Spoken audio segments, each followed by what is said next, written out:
CBS 뉴스는 CBS 홈페이지 cbs.co.kr이나 노코뉴스 홈페이지 노코뉴스.co.kr, 스마트폰 애플리케이션과 팟캐스트를 통해 다시 보고 들으실 수 있습니다.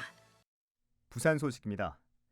막말 논란에 휩싸여 국민의힘 공천이 취소된 부산 수영구 장해찬 예비후보가 탈당과 무소속 출마를 선언했습니다. 이미 국민의힘이 대체 후보를 전략 공천한 상황이어서 보수 표심 분열을 피할 수 없게 됐습니다. 박진홍 기자가 보도합니다. 오늘 오후 2시 부산시의회의 모습을 드러낸 장해찬 예비후보. 국민의힘을 탈당하고 무소속으로 출마해 당선된 뒤 돌아가겠다고 선언했습니다. 부족하고 철없는 20대 시절의 말실수가 부끄럽지만 그럼에도 수영구 주민과 당원들의 선택을 저버릴 수는 없었습니다. 그는 과거 자신의 페이스북에 부산 시민을 비하한 글부터 난교 예찬, 서울시민 교양 수준 등 부적절한 발언을 해온 사실이 드러나 공분을 샀습니다. 장 후보의 망언 논란이 전국 총선 판세에 영향을 끼친다고 판단한 국민의힘은 결국 그의 공천을 취소하고 기자 출신인 정현욱 예비후보를 수영구에 전략 공천했습니다. 만약 이대로 본선이 치러진다면 수영구 지역 보수 표심은 두 방향으로 갈라지게 돼 결과를 한 치 앞도 내다볼 수 없게 됐습니다. 반면 유동철 후보가 홀로 표심을 다지고 있는 더불어민주당은 보수 분열에 따른 반사 이익을 기대해 볼 수도 있는 상황입니다. 이를 의식한 듯 유 후보는 오늘 기자회견을 통해 돌려막기 기만 공천으로 논란을 일으킨 국민의힘은 국민 앞에 사과하라며 공세를 펼치기도 했습니다. 망언 논란에 국민의힘이란 꼬리표까지 뗀 장 후보가 개인 역량을 얼마나 발휘할지에 지역을 넘어 전국적인 관심이 쏠립니다. CBS 뉴스 박진웅입니다.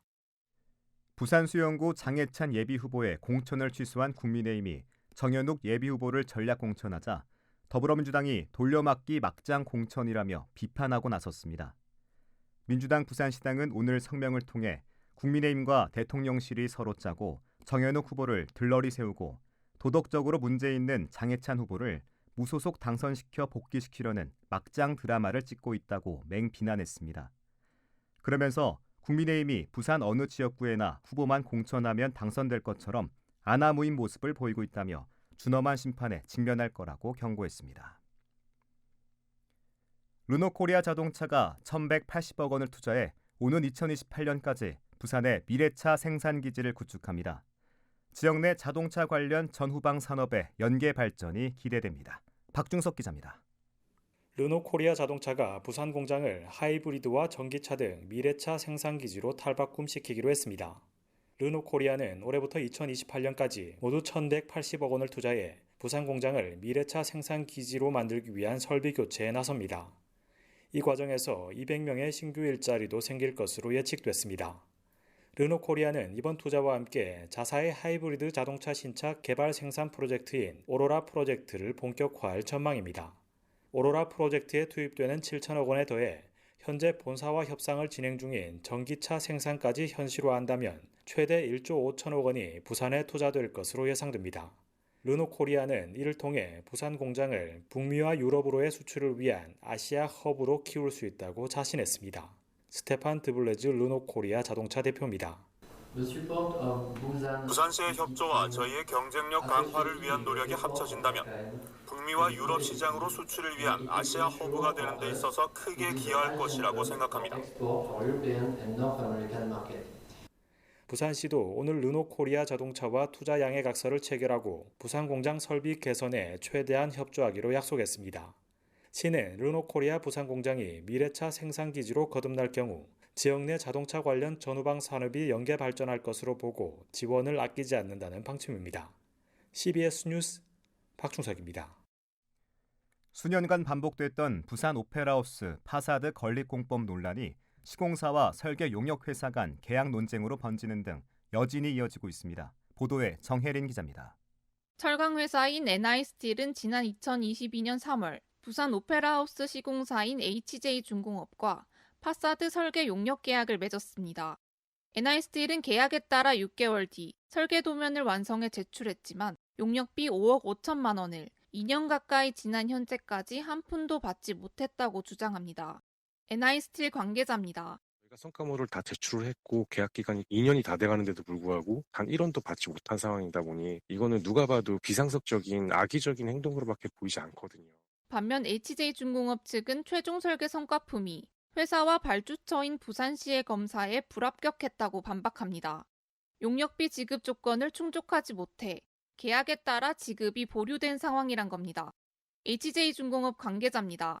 검사에 불합격해서 이 계약 조건에 따라 용역비 지급 조건을 충족하지 못하여 지급 보류 중에 있는 실정이고 지금 현재는 이 같은 논쟁의 핵심에는 과거부터 계속되어 온 파사드, 즉 건물 정면부 비정형 인면에 대한 설계 공법 논란이 있습니다.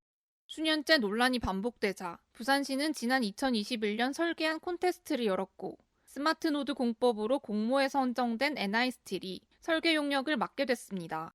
이에 NI스틸은 스마트노드 공법으로 설계를 진행했고 애초 폴딩 공법을 미뤄온 HJ중공업 측에서 해당 공법을 이용한 설계를 지적해왔다는 게 NI스틸 측 설명입니다.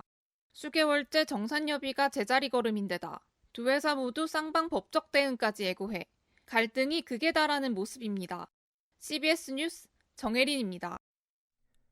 부산시는 사하고 신평 장림 일반산업단지가 노후 거점 산단, 경쟁력 강화 사업지구로 선정됐다고 밝혔습니다. 이에 따라 신평 장림 산단에는 올해부터 3년간 2,546억 원이 투입돼 제조 공정 디지털화와 저탄소와 노후 기반 시설 정비 등 19개 사업이 추진됩니다. 시는 신평 장림 산단의 경쟁력 강화 사업지구 지정을 계기로 지역 내 노후 산단 혁신 사업에 탄력이 붙을 것으로 기대하고 있습니다. 부산자치경찰위원회는 지난해 부산에서 발생한 교통사고 사망자 110명 중 절반 가까운 51명이 65세 이상 고령자라고 밝혔습니다. 부산은 해마다 고령 인구 비율이 증가해 지난해 11월엔 22.5%인 74만 2천여 명에 달한 만큼 고령 교통사고 사망자도 계속 늘어날 가능성이 높다는 전망입니다. 이에 자치경찰위원회와 부산시, 경찰은 지난주 교통사망사고 예방을 위한 합동실무협의회를 진행하는 등 대책 마련에 나섰습니다. 성매매와 사행성 게임 등 불법 풍속업소를 운영하던 업주들이 경찰에 무더기로 적발됐습니다. 부산경찰청은 지난주 풍속업소 128곳을 집중 단속해 완월동 성매매 업주와 사무실 무허가 PC방 운영자 등 모두 28명을 검거하고 수익금 450만 원을 압수했습니다. 경찰은 신설한 기동순찰대를 투입해 신속하고 강력한 단속을 진행할 수 있었다고 설명했습니다. 부산 기장구는 기장형 지역사회 돌봄 서비스인 기장온 돌봄 사업을 진행합니다. 14개 민간기관과 협업해 가사와 반찬 지원, 빨래방 운영, 교통카드 지급 등 일상과 밀접한 돌봄 사업과 함께 퇴원 환자 안심 돌봄, 건강물품 지원 등 12가지 통합 돌봄 서비스를 제공합니다. 서비스 대상자는 돌봄이 필요한 전 국민으로 노년층뿐만 아니라 1인 가구와 장애인 등으로 대상자를 확대해 적극 발굴할 예정입니다. 국가유공자와 유가족에게 맞춤형 진료 서비스를 제공하는 요양병원이 부산 사상구에 문을 열었습니다. 국가보훈부는 지난 15일 180병상과 재활 전문 물리치료실을 갖춘 한국보훈복지의료공단 산하 부산요양병원 개원식을 개최했습니다.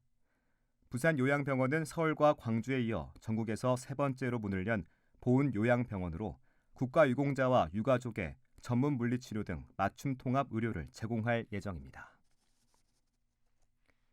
부산은 내일 대체로 대기가 매우 건조하겠습니다. 산불 등 화재 각별히 유의하시기 바랍니다. 내일 오후에는 곳에 따라 비가 내리는 곳도 있겠습니다. 강수량은 5mm 미만으로 예상됩니다. 부산의 현재 기온 11.9도, 습도는 49%입니다. 부산 CBS 저녁 종합 뉴스를 마칩니다. 지금까지 진행해 엔지니어 차유진, 기자 정민기, 아나운서 국제일이었습니다.